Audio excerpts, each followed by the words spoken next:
Brand of the poor people, star of the poor people అని పిలువబడే నాయకుడు ఈ రోజులలో మన సమతా సుదర్శన్ గారు. అవును, ఈ మధ్య నరసాపురం మండలంలో ఏ గ్రామానికి వెళ్ళినా, ఏ ఊరికి వెళ్ళినా, ఎక్కడ వెళ్ళినా కూడా అక్కడ మా స్టార్ వచ్చాడు, మా ఆపద్ బాంధవుడు వచ్చాడు అని ప్రతి ఒక్కరు తలుచుకుంటున్నటువంటి ఈ సందర్భం అన్నమాట. మన సమతా సుదర్శన్ గారు నరసాపురం మండలంలో ఉన్నటువంటి నరసాపురం కేంద్రంలో అక్కడ ఉన్నటువంటి ఇద్దరు మైనారిటీ పిల్లలు ఉన్నారు. ఆ ఇద్దరు పిల్లలను కూడా అక్కడ ఈరోజు దత్తత తీసుకున్నటువంటి రోజు. అంటే వాళ్ళకు ఈరోజు తల్లిదండ్రులు లేకపోవడం వల్ల వాళ్ళ పేరు మీద ఇలా కొన్ని డబ్బులను బ్యాంకులో ఫిక్స్డ్ డిపాజిట్ రూపంలో, బాండ్ రూపంలో అక్కడ జమ చేసినటువంటి ఈరోజు. అందుకని అక్కడ ఉన్నటువంటి మైనారిటీ సోదరులు, అదేవిధంగా అక్కడ గ్రామంలో ఉన్నటువంటి పెద్ద మనుషులు, జడ్పీటీసీ, సర్పంచ్, స్థానికంగా ఉన్నటువంటి ప్రజాప్రతినిధులు అందరూ వచ్చి మన సమతా సుదర్శన్ గారు చేసినటువంటి ఈ మంచి పనిని అక్కడ కొనియాడారు. అంతేకాకుండా ప్రతి ఒక్కళ్ళు ఇంత మంచి ఆలోచనతో ఈ ఇద్దరి పేరు మీద ఫిక్స్ డిపాజిట్ చేస్తున్నందుకు ప్రత్యేక ధన్యవాదాలని కూడా తెలపడం జరిగిందన్నమాట అక్కడ ఉన్నటువంటి మస్జిద్ కమిటీ మెంబర్స్. అంతేకాకుండా అక్కడ ఉన్నటువంటి మస్జిద్ కమిటీ మెంబర్లతో పాటు మైనారిటీ మిత్రులందరూ ఎంతోమంది వస్తారు పోతారు, రాజకీయ నాయకులు. కానీ నిజమైన నాయకుడు, నిజమైనటువంటి సేవ గుణం చేసేటువంటి ఇలాంటి మంచి మనసు ఉన్నటువంటి మంచి మనిషి ఆ అల్లాని మీకు ఇక్కడ పంపించినందుకు చాలా ప్రత్యేక ధన్యవాదాలని అక్కడ మైనారిటీ మిత్రులు తెలపడం జరిగింది. అంతేకాకుండా ఆ అల్లా యొక్క దీవెనలు మీకు ఎల్లప్పుడూ ఉంటాయి. ఆ అల్లా యొక్క ఆశీర్వాదాలు మీ వెన్నంటూ ఉండి మీ యొక్క ప్రతి ఒక్క చేసే కార్యక్రమంలో, చేసే పనిలో మంచిని సాధించడానికి ఆ అల్లా యొక్క దీవెనలు, దుఆ మీకు ఎప్పుడు ఉంటుందని అక్కడ ఉన్నటువంటి మిత్రులు తెలపడం జరిగిందన్నమాట. ఇక అంతేకాకుండా అక్కడ సమతా సుదర్శన్ గారికి మన ఏదైతే మస్జిద్ కమిటీ మెంబర్స్ ఉన్నారో అక్కడ సన్మానం చేయడం జరిగింది. అంతేకాకుండా అక్కడ సాహెబ్రావు గారికి, అనిల్ గారికి, అదేవిధంగా క్రాంతి గారికి ఈ కార్యక్రమంలో అక్కడ సన్మానం చేయడం జరిగింది. నరసాపురం మండలం మొత్తము సేవలు అందిస్తున్నటువంటి సమతా సుదర్శన్ గారికి ఈరోజు నరసాపురం గ్రామంలో కూడా అక్కడ ఉన్నటువంటి మైనారిటీ పిల్లలకు ఆదుకోవడం చాలా సంతోషకరంగా ఉన్నదని అక్కడ వచ్చినటువంటి జడ్పీటీసీ, సర్పంచ్ గారు తెలపడం జరిగింది. ప్రైమరీ మొదటి దశలో, రెండవ దశలో కూడా చేస్తాను, అవసరమైతే మూడవ దశలో కూడా మా సహకారం ఉంటుందని చెప్పి ఈ సందర్భంగా చెప్తూ, ఇప్పుడు ఇద్దరి పేరున, ఒక్కొక్కరి పేరున 16,000 ఇచ్చి వాటిని డిపాజిట్ చేయడం జరుగుతుంది ఈరోజు. ముఖ్యంగా నర్సాపూర్ పాత్రికేయులు ఎవరైతే ఉన్నారో నిజంగా మీ అందరికీ నేను చేతులెత్తి దండం పెడుతున్నాను. నేను చేసే సహకారంలో మీ సహకారం చాలా గొప్పగా ఉంది. ఎందుకంటే నన్ను పెంచాలని చెప్పి నేను ఖచ్చితంగా మా ఒక ప్రియతమ నాయకుడు నేను బర్త్డే చేస్తానని చెప్తే నాకు ఫుల్ అన్ని విధాలుగా సహకరించి ఆ ప్రోగ్రామ్ సక్సెస్ అయితే మీకు అందరికి ఒక విషయం చెప్తున్నాను. ఆ ప్రోగ్రామ్ని, నేను చేసిన ప్రోగ్రామ్ని అక్కడ డిప్యూటీ సీఎం గారు చూసి చాలాసేపు నవ్వడం జరిగింది.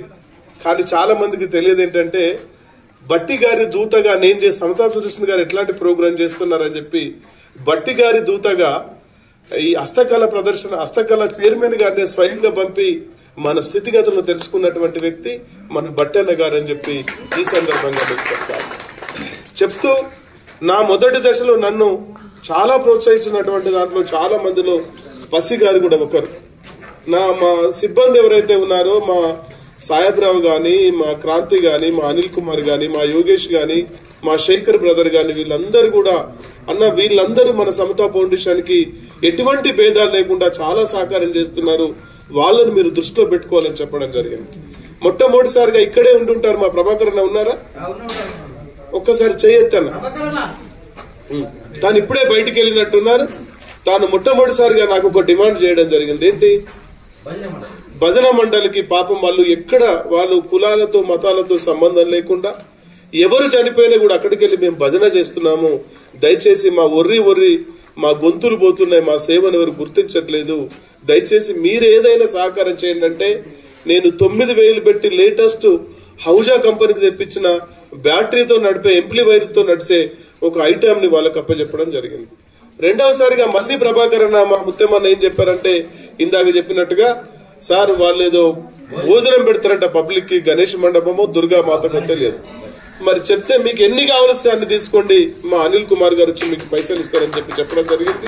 రెండవ సాయం జరిగింది. మూడవ సాయం కూడా నిజంగా చెప్పాలంటే ఇక్కడ ఉన్న మీడియా, అందులో మా జాబీర్ గారు కూడా నాకు ఫోన్ చేయడం జరిగింది, ముత్యం గారు కూడా ఫోన్ చేయడం జరిగింది, మా లక్ష్మణ్ గారు ఫోన్ చేయడం జరిగింది, మా పసి గారు కూడా ఫోన్ చేయడం జరిగింది. ఇది ఇక్కడ నాకపోలు పాపం కులంతో సంబంధం లేదు, ముగ్గురు అనాథలు అయిపోయారు. తండ్రి 7 సంవత్సరాల కింద చనిపోయాడు, తల్లి చనిపోయింది, వాళ్ళ దీన పరిస్థితి అని చెప్పి మీతో పాటు ఇక్కడ ఉన్న ప్రింట్ మీడియా కానీ ఎలక్ట్రానిక్ మీడియా కానీ వీళ్ళు కూడా నాకు స్వయంగా ఫోన్ చేసి సార్ మీరు ఏదన్నా సాయం చేయండి అంటే నేను వచ్చి ఇమీడియట్ గా డబ్బులు ఇస్తే ఖర్చు అయిపోతాయి, అమ్మాయికి పెళ్లికి ఉపయోగపడాలని చెప్పి ఒక 26,000 రూపాయలని ఫిక్స్డ్ డిపాజిట్ చేస్తే మా సాహెబ్రావు, మా అనిల్ కుమార్, మా క్రాంతి కుమార్ వెళ్ళి అది 53,000 బాండ్ అయింది, పెళ్లి కోసం ఉపయోగపడుతుందని చెప్పి వారికి సేవ చేయడం జరిగింది. ఇట్లా చేస్తున్న తరుణంలోనే దీనికంటే ముందు ఇందాక మా శంకర్ మిత్రులు గారు చెప్పినట్టుగా బేల్తారోడలో తండ్రి 7 సంవత్సరాల కింద చనిపోయింది, తల్లి చనిపోయింది, కానీ అందరు చనిపోయిందని చెప్తున్నారు. ఏ కారణం చేత చనిపోయింది, ఏ పరిస్థితిలో చనిపోయింది అని చెప్పి ఎవ్వరు కూడా చెప్పలేదు. నేను నా బృందంతో వెళ్ళి నేను మళ్ళీ అక్కడికి వెళ్ళి వాళ్ళ గార్డియన్స్ ఎవరైతే ఉన్నారో ఆ దుర్గా అనే అమ్మాయి దగ్గర, పద్మశాలి అమ్మాయి దుర్గా అమ్మాయి ఎవరైతే ఉన్నారో అమ్మాయి దగ్గరికి వెళ్ళి నేనేం చెప్పానంటే అమ్మ పరిస్థితి ఏంటంటే ఆ అమ్మాయి కూలి పనులు దొరకక వాళ్ళు ఉండే ఇల్లు ఎట్లా ఉందంటే గట్టిగా వాన పడితే ఆ ఇల్లు కూలిపోతుంది, దాంట్లో వాళ్ళు కిరాయికుంటున్నారు. ఆ అమ్మాయి కూలి పనులు దొరుకుతలేవు, ఇంట్లో తిండి గింజలు లేవు, ఆ పాప ప్రైవేట్ స్కూల్లో చదువుతుండి ఫీజులు కట్టడానికి డబ్బులు లేవు, నా భర్త చనిపోయిండు, నా బతుకెందుకని చెప్పి ఆ తల్లి ఉరివేసుకొని చచ్చిపోయింది. నిజంగా నేను అక్కడికి వెళ్ళి ఏడ్చేసిన, ఎందుకంటే ఆ పరిస్థితి మామూలుగా ఏడవట్లేదు అమ్మాయి.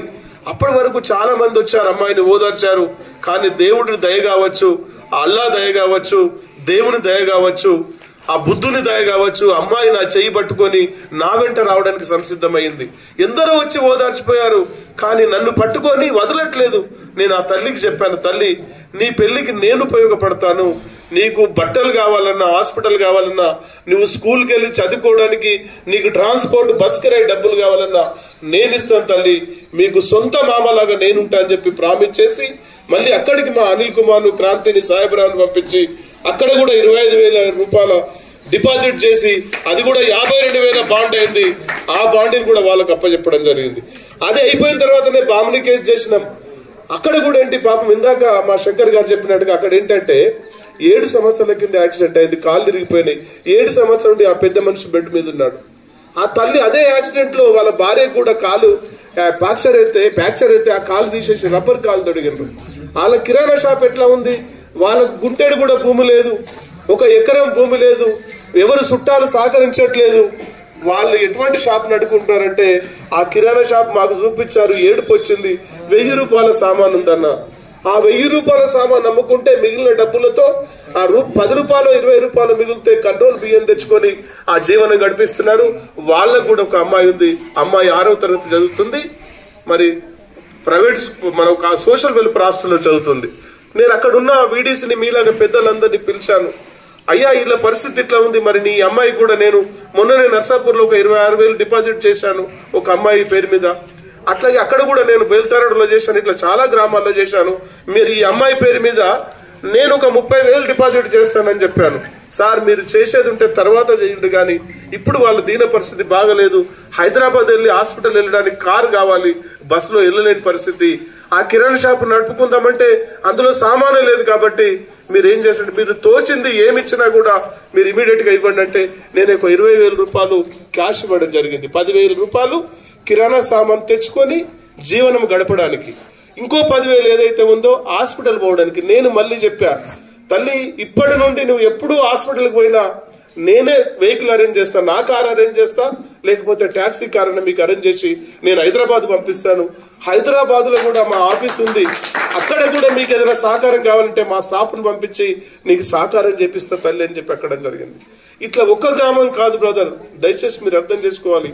ఇందాక మా బ్రదర్ చెప్పినట్టుగా ఇప్పుడు ఇక్కడున్న పెద్దలంతా చెప్పినట్టుగా నేను కటిక దరిద్రంలో పుట్టాను, తినడానికి తిండి లేదు, మా తల్లిదండ్రులు కూలి పని చేస్తే గాని మా పూట గడవదు, హాస్టల్లో ఇచ్చే సోషల్ వెల్ఫేర్ లో ఇచ్చే సంవత్సరానికి 2 జతలు ఇస్తారు, ఆ జతల మీదనే నేను స్కూల్కి వెళ్ళాలి.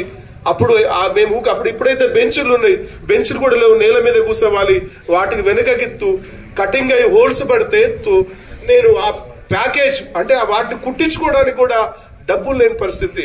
నిద్రలేని పరిస్థితి, చదువుకోవడానికి చాలా ఇబ్బంది అయినా నేను ఎక్కడ కూడా అదరకుండా బెదరకుండా భారతదేశంలో ఈ సమాజం బాగుపడాలి, ఈ పేదతనం పోవాలి, ఈ దేశంలో పీడన ఉండద్దు, అసమానతలు ఉండద్దు, కులం ఉండద్దు, మతతత్వం ఉండద్దు, మనమంతా మనుషులం, మనమంతా మానవులం అని చెప్పిన మహానీయులను స్ఫూర్తిగా తీసుకొని నేను ఛాలెంజ్ గా డిగ్రీ పీజీ కూడా చేసేసాను చాలా తిప్పాలు పడి. అందులో ఎంఏ సోషలాజీ తీసుకున్నాను. నేను తీసుకొని సమాజం ఎట్లా ఉంది, సమాజంలో స్థితిగతులు ఎట్లా ఉన్నాయి, సమాజంలో కులం ఎట్లా ఉంది, మతం ఎట్లా ఉంది, ప్రాంతీయ భేదాలు ఎట్లా ఉన్నాయి, మహిళా పురుష భేదాలు ఎట్లా ఉన్నాయి, పేదలు ఎట్లా ఉన్నారు, వాళ్ళ దీన పరిస్థితి ఏంటని స్టడీ చేసిన తర్వాత నేను చిన్నప్పుడు ఏ ఇబ్బంది అయితే పడ్డానో ఆ ఇబ్బంది పడకుండా అందరి ముందు చదువుకోవాలని చెప్పి మొట్టమొదటిసారిగా నేను శపథం చేసి నేను సేవలు చేయడం మొదలు పెట్టాను. నా ఆఫీస్కి నేను ఉంటే కనీసం 25 నుండి 50 మంది వస్తారు. నా దగ్గర ఉన్న సిస్టమ్ ఏంటంటే నేను భోజనం చేసే టైంలో 100 మంది వచ్చినా 100 మంది నా ఆఫీస్ లో భోజనం చేసేలాగా, సాయంత్రం డిన్నర్ టైంకి ఎందరు వచ్చినా కూడా వాళ్ళు సాయంత్రం 100 మంది వచ్చిన 100 మందికి మా మేనేజర్ వెళ్ళి భోజనాలు రెడీ చేసి, సార్ భోజనాలు రెడీ అయినాయి, మీ దోస్తులకి భోజనం పెట్టుండి అని చెప్తాడు. అదే కాదు, నేను ఇప్పుడు ఛాలెంజ్ గా తీసుకొని నేను కూడా ఒక 2 కోట్ల రూపాయలతో నిర్మల్లో ఒక ఇల్లు కడుతున్నాను. ఒక పోర్షన్ అంతా కూడా ఓన్లీ మన ఆఫీస్ కోసం పెడుతున్నాను, సమతా ఫౌండేషన్ కోసం.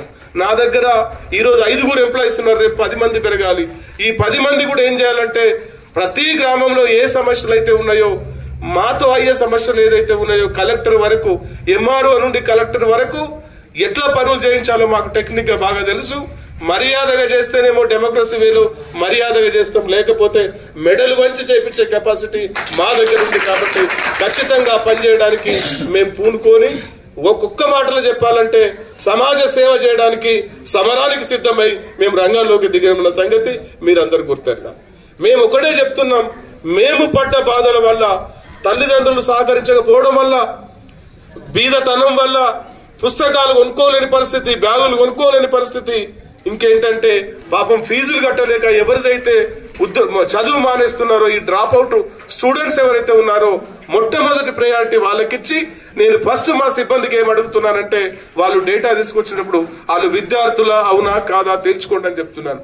విద్యార్థులైతే ఫస్ట్ ప్రయారిటీ ఇచ్చి వాళ్ళ చదువు ఎక్కడ ఆగిపోకుండా వాళ్ళ చదువుకు నేను అన్ని రకాలుగా సాయం చేస్తూ ఉంటాను. ఇంతేకాకుండా నేను ఒక 100 కేసులు పైన చేసి ఉంటాను. నారాయణలో, చైతన్యలో, ఆకాశ్లో, పెద్ద పెద్ద కార్పొరేట్ కాలేజీలో మన పేద పిల్లలు ఉన్న ఎకరం అమ్మేసి అవసరమైతే బంగారం తాకట్టు పెట్టి ఆ పిల్లల్ని అక్కడ కార్పొరేట్ స్కూల్లో చదివిస్తుంటే ఫైనల్ స్టేజ్కి వచ్చినప్పుడు ఒక 30,000 ఫీజు, 40,000 ఫీజు కట్టడానికి ఫీజు ఉండదు, వాడు ఎగ్జామ్ రాయనివ్వడు. వాళ్ళందరూ నా ఆఫీస్కి వస్తూ ఉంటారు. ఎవరి దారిలో అరే మనకు ఖచ్చితంగా సమతా సుదర్శన్ సార్ ఆఫీస్కి వెళ్తే ఖచ్చితంగా మనకు సాయం చేస్తాడని చెప్పి ఆ పిల్లల్ని అక్కడికి తీసుకొని వస్తే నేను స్వయంగా చైతన్య, ఆకాశ్, నారాయణ పెద్ద పెద్ద కార్పొరేట్ స్కూల్లోకి వెళ్ళి ఆ యజమాన్యంతో గట్టిగా మాట్లాడి, ఇగో వీళ్ళు 30,000 కట్టాలి, 50,000 కట్టాలి, మీ తరపున ఎంత మాఫీ చేస్తారు, మిగతాది నేను కడతానని చెప్పి ఒక 50,000 ఫీజు ఉంటే 25 పేజీలు మేనేజ్మెంట్ మెడల్ వంచి మీరు కార్పొరేట్ స్కూల్ నడుపుతున్నారు, ఈ పేద ప్రజలకు సహకారం చేసిన బాధ్యత మీ మీద, రెస్పాన్సిబిలిటీ మీ మీద కూడా ఉంది కాబట్టి మీరు ఖచ్చితంగా డిస్కౌంట్ ఇవ్వాలని చెప్పి కొన్ని వందలాది మందికి 50,000 ఉంటే 25,000కు తగ్గించి ఆ 25,000 ఫీజుని మా సమతా ఫౌండేషన్ చెల్లించి వందలాది మంది ఈ రోజు కార్పొరేట్ స్కూల్లో చదువుకున్నారంటే రోజు ఫోన్లు చేస్తూ ఉంటారు. సార్ మీ దయ వల్ల నా ఇంటర్మీడియట్ సక్సెస్ అయిపోయింది, సార్ మీ దయ వల్ల నాకు డిగ్రీ సక్సెస్ అయిపోయింది, మీ దయ వల్ల నాకు జాబ్ వచ్చింది. మా ఆఫీస్కు మా సాహెబరావు వస్తూ ఉంటాడు. వారానికి నేను అక్కడ వారం రోజులు కూర్చుంటే రోజు 1-2 స్వీట్ ప్యాకెట్లు వస్తాయి నాకు. ఎందుకంటే సార్ మీ కోఆపరేషన్ వల్ల నేను ఈరోజు నాకు ఉద్యోగం వచ్చింది సార్. నేను చదువుకొని రియల్ ఎస్టేట్ వ్యాపారం చేయడం వల్ల నేను కారు కొనుక్కున్నాను, బిల్డింగ్ కొనుక్కున్నాను, మా పిల్లల్ని కార్పొరేట్ స్కూల్లో చదివిస్తున్నానని చెప్పి చాలా మంది వస్తూ ఉంటారు. ఇదంతా ఎందుకు చెప్తున్నాను బ్రదర్ అంటే నాకు ఎటువంటి భేదాలు లేవు, కులం లేదు, మతం లేదు, ప్రాంతానం లేదు. మనుషులైతే చాలు, ఇండియన్స్ అయితే చాలు, భారతీయులు అయితే చాలు అనేది నా కాన్సెప్ట్. నేను అందుకే నా ఫౌండేషన్ పేరు కూడా చాలా మంది ఏమంటారంటే ఫౌండేషన్ నేను 2 రాష్ట్రాల్లో చేస్తున్నప్పుడు, నేను హైదరాబాద్ హెడ్ క్వార్టర్ లో ఉన్నప్పుడు నా చుట్టుపక్కల ఏం జిల్లాలు ఉంటాయి, వరంగల్, కరీంనగర్, రంగారెడ్డి, ఈ జిల్లాలు, మెదక్ జిల్లాలు ఏవైతే ఉన్నాయో వీళ్ళందరూ ఎక్కువ వచ్చేవాళ్ళు, నా దగ్గరికి వచ్చి నా సహకారం తీసుకునేవాళ్ళు. కానీ యూనివర్సిటీ ఇప్పుడు మా యోగేష్ గారు ఉన్నారు, మా రత్నమన్న ఉన్నాడు, ఇక మా సాహెబ్రావు ఉన్నారు, చాలా మంది పెద్దలు కూడా ఏమన్నారంటే, అన్న మీరు హైదరాబాద్ లో ఉండి, హైదరాబాద్ హెడ్ క్వార్టర్ లో ఉండి ఎక్కడెక్కడో జిల్లాలకు చేస్తున్నారు, మన విడిపోయిన ఆంధ్రప్రదేశ్ కు చేస్తున్నారు, గుంటూరు, విజయవాడ వాళ్ళకు కూడా చేస్తున్నారు అన్న, వైజాగ్ లో కూడా చేసినాం. ఇవన్నీ అక్కడ ఎందుకు చేస్తారన్నా? ఏదన్నా అవకాశం ఉంటే నీ పుట్టిన గడ్డ, నువ్వు పుట్టి పెరిగిన గడ్డ, నువ్వు గాలి పీల్చుకున్న గడ్డ, నువ్వు అన్నం తిన్న గడ్డ గొల్లమాడ, కాబట్టి ఆ ప్రాంతానికి మీరేమైనా సహకారం చేస్తే బాగుంటుందని చెప్తే నాకు అప్పుడు ఒక ఆలోచన వెలిగింది. నిజంగా నాకు జ్ఞానోదయం కలిగింది, ఆలోచన కాదు. నేను ఎక్కడో చేస్తున్నాను మంచిదే, మరి నా పుట్టిన గడ్డ గొల్లమాడ కాబట్టి ఈ పరిసర ప్రాంతాలకు చేస్తే మంచిది అని చెప్పి నేను నిర్ణయం చేసుకొని 3 నెలలను బ్రదర్స్ 3 నెలల్లో ఇప్పటి వరకు 15 మందికి సహకారం చేసినాం. 15 మంది కూడా ఈ రోజు హ్యాపీగా ఉన్నారు. మరి ఇందాకనే మనోళ్ళు చెప్పినట్టుగా కుస్లి వెళ్ళాం. అసలు కుస్లి వెళ్తే వాళ్ళ పరిస్థితి, ఇక్కడున్న ఏ మనిషి వచ్చినా వాళ్ళని చూసి ఏడ్ చేస్తారు. మొత్తం ఇల్లు స్థితిల వ్యవస్థకి వెళ్ళిపోయింది. గట్టిగా వాన పడితే కూలిపోతుంది. 2 అక్క చెల్లెళ్ళు, తల్లి లేదు, బిడ్డ లేదు, కొడుకులు లేరు, అన్నదమ్ములు లేరు, ఎవరు లేరు. ఒక ఆమె ఫుల్ మెంటలి, ఒక ఆమె ఫుల్ పిచ్చిది, ఒక ఆమె సగం పిచ్చిది. దౌర్భాగ్యం ఏంటంటే ఆ ఫుల్ పిచ్చి ఆమెకి, ఫుల్ మెంటలీ ఎవరైతే ఉన్నారో అమ్మకి ఈ సగం పిచ్చి ఆమె వాళ్ళింటికాడ ఇంత పుక్కడి పువ్వా, ఇల్లింటికాడ ఇంత పుక్కడి పువ్వా తీసుకొచ్చి వాళ్ళకి పెడతా ఉంటది. పెట్టి ఆమె ఇంత తిని వాళ్ళ జీవనం గడుపుతూ ఉంటది. ఆ కుస్లీ యూత్ ఎవరైతే ఉన్నారో వాళ్ళందరూ నా దగ్గరికి వచ్చారు. మా డాక్టర్ రాములు గారు వాళ్ళని తీసుకొని వచ్చాడు. సార్ మీరేమైనా చాలా గ్రామాల్లో చేస్తున్నారు, మేము యూట్యూబ్ లో చూస్తున్నాం, మీ ఇంటర్వ్యూలో చూస్తున్నాం, ఛానల్లో చూస్తున్నాం, సోషల్ మీడియాలో చూస్తున్నాం, పేపర్లో చూస్తున్నాం. మీరందరూ ఏదైనా అవకాశం ఉంటే మా ఊరు వచ్చి వాళ్ళకి సహకారం చేయమని చెప్తే మొన్ననే వెళ్ళినా. నేను ఒక్కరోజు గ్యాప్ తీసుకున్నా. నిన్న నాకు కొంచెం వేరే పని మీద ఆదిలాబాద్ వెళ్ళవలసి ఉంటే ఈ రోజు 6 నెలలకు సరిపోయే సరుకులు, నేను ఏ బియ్యం అయితే తింటానో, నేను ఏ షుగర్ అయితే తింటానో, నేను ఏ సబ్బులు అయితే వాడతానో, నేను ఏ ఆయిల్ అయితే వాడతానో బ్రాండెడ్ తీసుకొని వచ్చాడు మా సాహెబ్రావు, మా అనిల్ కుమార్, మా క్రాంతి కుమార్ తీసుకొని వచ్చి 6 నెలలకు సరిపోయేంత సరుకులు ఇచ్చాం. ఇప్పుడే వాళ్ళు ఒక లిస్టు పెట్టారు. 30,000 రూపాయల రేకులు దానికి సంబంధించిన అవి అవుతాయి. మళ్ళీ మేస్త్రికి ఒక 25,000 వరకు అవుతాయని చెప్పారు. 50,000 కాదు, 1,00,000 రూపాయలు పోయిన ఆ కుటుంబానికి నేను ఇల్లు కట్టించాలని ప్రామిస్ చేయడం జరిగింది. దయచేసి ఇక్కడ ఉన్న పెద్దలకు నా రిక్వెస్ట్ ఏంటంటే, ముఖ్యంగా చాలా మంది రామయ్య గారు, మా రామరెడ్డి గారు, పసి గారు, రైస్ ఖాన్ గారు, ఇంకా పెద్దలు చాలా మంది ఉన్నారు. అట్లాగే నాకు తోడుబాటునిచ్చిన, నాతో పాటు వచ్చిన మా రత్నం గాని, మా సుదర్శన గాని, గంగాధర్ గాని, చాలా మంది పెద్దలు ఇక్కడ ఉన్నారు. నాకు ఎప్పుడు ఎల్లప్పుడు సలహాలు ఇచ్చే పెద్ద మనుషులు. నేను కొన్ని చూసిన ఇవాళ కుసిలిలో పోయినాము. కుసిలికి పోయితే 2 ఆడోళ్ళు, వాళ్ళది ఏం కులం నాకు తెలియదు, ఇలా కులం నాకు తెలియదు. కానీ 2 మేధాలు ఉన్నారు, లేడీస్. ఇల్లు కూలిపోయింది, కూనిల్లు. 6 నెలల 2 పీపల నూనె, కుంటలు బియ్యం, ఉప్పులు, కారము, పసుపులు ఇప్పుడే ఇచ్చి ఈడికి వచ్చినాం. అదే నిరంతరంగా ఒక్కడే ఫోన్ చేసినా, సార్ తల్లిదండ్రులు చనిపోయారు మన నరసపుల్రా అల్లు మేకపల్లు, సార్ తల్లి చచ్చిపోయింది, తండ్రి చచ్చిపోయారు సార్, మీరు ఇమ్మీడియట్ రావాలా అంటే 1 గంట లోపల నా నరసాపురం ఉన్నాడు సార్. 1 గంట లోపల నరసాపురంలో ఉండి 26,000 రూపాయలు డిపాజిట్ చేసిన నా ఘనత సుదర్శన్ సార్ గారికి నా యొక్క ధన్యవాదాలు చెప్తున్నాను. నేను చాలా చూసినాను, చాలా ఉద్యమాలు చేసినాను, చాలా తిరిగినాను. మరా ఒకే ఒక్క సార్ హనుమల్ల కాడ బియ్యం అన్నదానం కలడా సార్ అన్న, నాకు యూత్ పరంగా అడిగిన సార్ అన్న, ముత్యం నువ్వు ఏదు కలవో నా ఫోన్ పే ఇస్తే 2 కుంటల కాల బియ్యం సార్ నువ్వు పో అన్నాడు. నాకు ఆనందంగా తగ్గింది సార్. ఇది ఒక్క నా బొమ్మలో పోయినా, బొమ్మనే కాడ అడిగిన, ఒక ఆమె కాలు కొట్టేసిండ్రు, మొగటి కాలు విరిపోయింది. అరే చూస్తే ఇల్లు ఊలిపోయింది. నాకు బాగా బాగా అనిపించింది. మేము బాగా కుటుంబాలు పుట్టినాం, నా మాదిగ జాతి. అరే జాతి ఒక పేరు పెట్టద్దు కానీ మాదిగ జాతి ఇంత కుటుంబం ఇంత అందరు ఉన్నారా పల్లెలల్లా. ఈ పల్లెల్లో తిరిగి చూస్తే ఏర్పస్తున్నది. సార్ చెప్పినా, సార్ నందాన్ బొమ్మనిలా మొగడికి కాలిపోయింది, 2 కాళ్ళు, పెళ్ళకు వాళ్ళు ఆటోమేటిక్ కాలే కొట్టేసిండ్రు. ముత్యం నేను వస్తున్నాను అక్కడ ఉండు అన్నాడు. అక్కడనే ఉన్నా. వచ్చి 26,000 రూపాయలు నెట్టుగా ఇచ్చేసాడు సార్. ఇన్సుంటి జ్ఞానం ఉన్న వాళ్ళు, కోట్లున్న అధిపతులు ఉన్నారు, మనకు తెలుసున్నది. నిర్మల్ నియోజకవర్గంలో కోట్ల రూపాయలు ఉన్న వాళ్ళు ఉన్నారు. దానం చేసే ధైర్యం లేదు. ఇది గుర్తుపట్టుకోర్రి. ఇటువంటి వ్యక్తి ఈయనకు సమతస్తున్న సార్కు దేవుడే మరి ఆయనకు మెదళ్ళ దిమాకులు ఇచ్చిండు సార్. నాకు తెలియదు కదా సార్. ముగిస్తున్నారు సార్. ఎన్నో ఇంకా అక్కడ సుఖ అది ఏ ఊరు, అది ఏ ఊరు సార్, బెల్తడలో సుఖ సాయం చేశారు సార్. కానీ నేను చెప్పిన అయితే ఖాళీ చేయలేడు సార్ ఇప్పటిదాకా. నేను ఏదే చెప్పినా, బొమ్మెన చెప్పినా, నర్సాపూర్ చెప్పినా, కుసిలి చెప్పినా, ఎవి చెప్పినా నేను ఖాళీ చేయకుండా కుసిలిలో ఇల్లు చూస్తే రామేస్వామి ఇల్లు చూస్తే గోస 6 నెలల గాసం కారులో ఉండబోయి ఇచ్చేచ్చినాము, ఏడుచుకుంటా ఒడ్లపోయి ఇంట్లో పెట్టినాం సార్. వాళ్ళని చూస్తే అటువంటి పరిస్థితులు ఉన్నారు. అంటే సమాజం ఎటుపోతున్నది, మనం ఎటుపోతున్నాము, సమాజంలో ఆదుకుంటూ లేరు. మంచి మంచి లీడర్లు ఉన్నారు, పొలిటికల్ లీడర్లు. ఓ మహేష్ రెడ్డి వచ్చిండు 100 రూపాయలు ఇస్తారట, 5 రెడ్డి వచ్చి 100 రూపాయలు ఇస్తారట, అరే అది కాదు, కిసుండి సేవ చేయండి, అది గ్రేట్ ఉంటది. అరే సారీ ఏమనుకోదు, ఒక మాట అరే ఇదే బ్రాండ్దే అంతే అన్ని కాదు సార్. సేవ చేసేటోళ్ళు ఉండాలి. సేవ చేస్తే కళ్ళ పండు నీళ్ళు కారినాయి సార్. సేవ చేసినాయి మేము ఎన్నో సేవలు చేసాం సార్. నాకు 54 సంవత్సరాలు ఉన్నాయి. నేను ఇటువంటి సేవలలో నేను చాలా మంచి సేవలు చేసిన, చాలా మంచి పేదలు తిరిగిన. మీ అటువంటి 100 ఏళ్ళు నువ్వు బతికితే సార్ ఈ నర్సాపూర్ మండల్లో మాత్రము ఈ పేదలు అనేది ఉండదేమో అనిపించింది sir. Thank you sir. Thank you. Okay ముత్యమన్న, మరి మాతోటి నిరంతరం కష్టపడుతూ సమతా ఫౌండేషన్ కు మీ సేవలు అందిస్తున్నారు.